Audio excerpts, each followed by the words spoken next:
Meta Platforms Inc., ticker symbol Meta, is currently trading at $685 a share. They have just released their fourth quarter and full year earnings for 2024, and we're going to be going through those numbers right now. Then we'll be taking it to my automated stock valuation spreadsheet, looking at Meta's latest financials and seeing if it's a buy or sell using the discounted free cash flow model, comparable company model, dividend discount model, and the Ben Graham formula for intrinsic value. So just before we go to that, year to date, Meta is up about 17%, which is quite a massive increase. And if we go 1 year, 45% over the last year, which is easily beating the market, and up 240% over the last 5 years. The stock was dead and buried at, what was the price at its lowest? $90 a share, is up 650% since that time.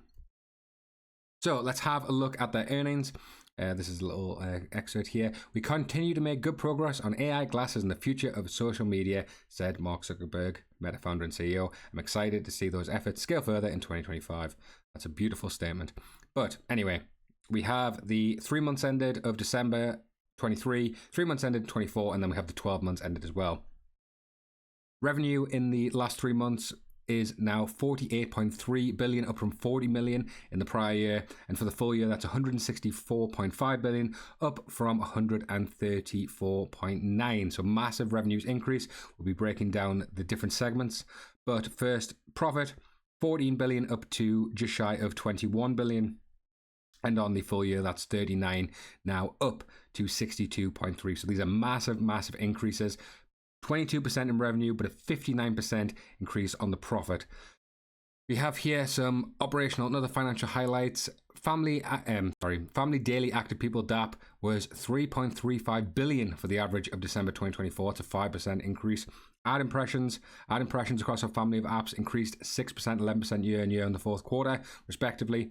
Average price per ad up 10% and 14% year over year, 10% on the quarter. Revenue up, cost and expenses, capital expenditures, everything's up. Headcount is down 10%, which the market does like, but obviously not nice that people are losing their jobs. So if we just scroll down here, we can have the breakdown of the revenues. This is the segment results. We report our financial results in 2 reporter segments: Family of Apps, FOA, and Reality Labs, RL. Family of apps includes Facebook, Instagram, Messenger, WhatsApp, and other services. RL includes our virtual, augmented, and mixed reality consumer hardware, software, and content. So all the Facebook money comes from ads, and these are the splits. So advertising revenue. But if we look at the split between Family of Apps and Reality Labs, 47.3 and $1 billion, 13 up from 39 on the prior year, and up from 1 billion. So they are up. But if we look at the loss, Family of Labs is still losing money, 4.9 billion, up slightly. But in the trailing 12 months, it is also up 17.8. So Family of Apps generating lots of money for Facebook, for Meta.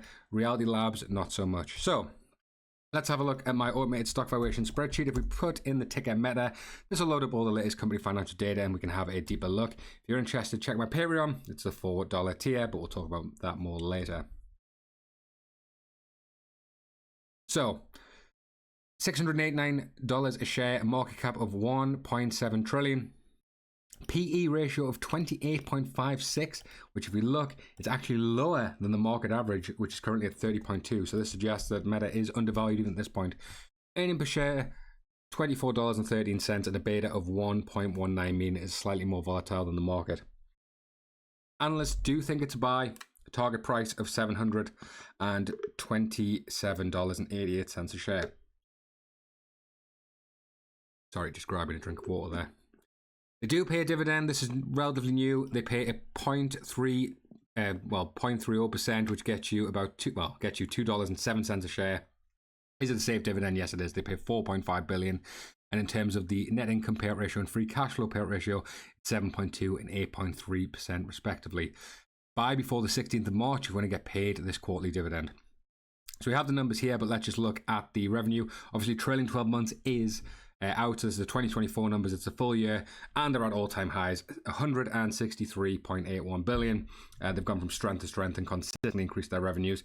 Had a bit of a hiccup in 2022, but they've managed to grow from strength to strength, and it's continually increasing. Net income, we saw the profit up massively. Look at that increase. I'd say a modest increase on the revenue, but profit is up massively, 62.36, up from 40 billion, which is the prior all-time highs. Free cash flow, similar story, massive free cash flow generation, 54 billion, up from every other year, as you can see. If we look at operating cash flow versus capex is up a lot, all-time highs, but operating cash flow is up as well, which is why the free cash flow is so high. Shares outstanding. Since 2019, they started buying back shares, rewarding shareholders. If we go back to that chart, any shares they've been basically buying up until this point has been a great decision because the stock is at all-time highs. Look at that big drop-off when the stock dropped, what was it, 60%? 73% from its highs, and is now up massively. So all share buybacks have been a great idea as the stock is higher than those points. So let's have a look at the discounted free cash flow model. This is a way of valuing stocks, looking at their future free cash flows and discounting them to today's value. We do have the trailing 12 months in here, so we'll just rejig this a bit. We'll look at the revenue growth rate. We're estimating 173 and 184 billion. I think that is a bit undervalued from what we're seeing. Oh, sorry, a bit underestimated. Yep. Oh, why are we on German? Okay, now it's changed to English. Very strange. Yahoo Finance. 188 and 100 and 213 billion. So we'll go to that 13% growth. We'll go. Oh, that's a bit high. We'll go 14%. So it brings us to $684 a share. Net income margins, I think we can take an average probably of these years, probably be a little bit higher, which is 35%. So a little bit of an increase there. And we'll bring the weighted average cost of capital up actually to what it is there. So it's $580 a share. And the free cash flow to net income, I think that's probably fair, but we'll take an average of these years here. 95%.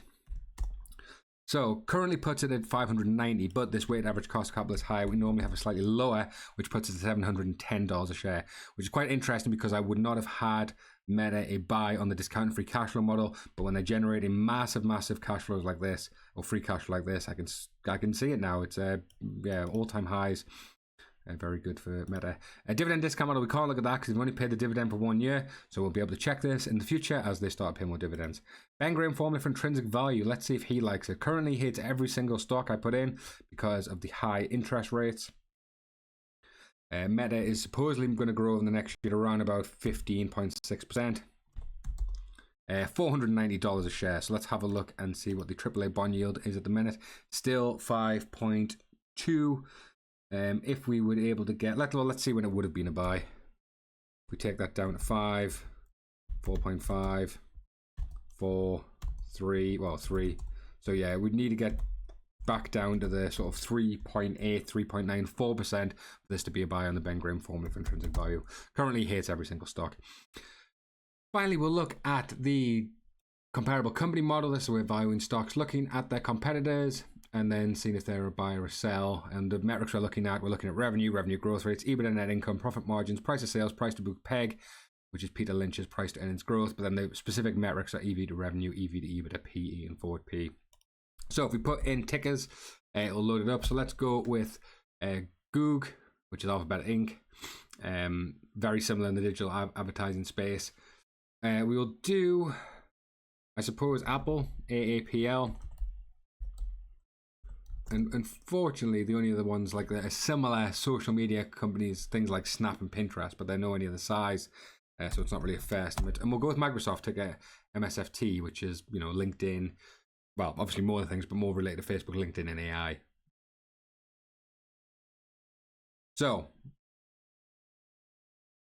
enterprise value, Meta is the smallest. Revenue, smallest revenue, highest revenue growth. Lowest EBITDA, lowest profit, but highest margins. Price to sales, highest. Price to book towards the lowest. PEG, you can see that they're all above 1. Ideally, we want this under 1. EV to revenue, EV to EBITDA, PE, and forward P. Puts it about fairly valued, actually, based on all of these metrics. PE is one of the lower P's, lower than Apple and Microsoft. If we were to switch Google out for Amazon, for example, obviously not a direct example, but sort of kind of with them being larger constituents in the S&P 500, it would be a massive buy because Amazon's P is a lot higher. So it does look undervalued at the minute compared to its competitors, and the discounted free cash flow model really likes the stock as well. So yeah, I think Meta is in a good place despite this massive increase over the last year. Their earnings have gone from strength to strength. Right guys, thanks for watching. Please give a like on the video if you enjoyed. Subscribe if you're not already. Check out my Patreon, and I'll catch you guys next time.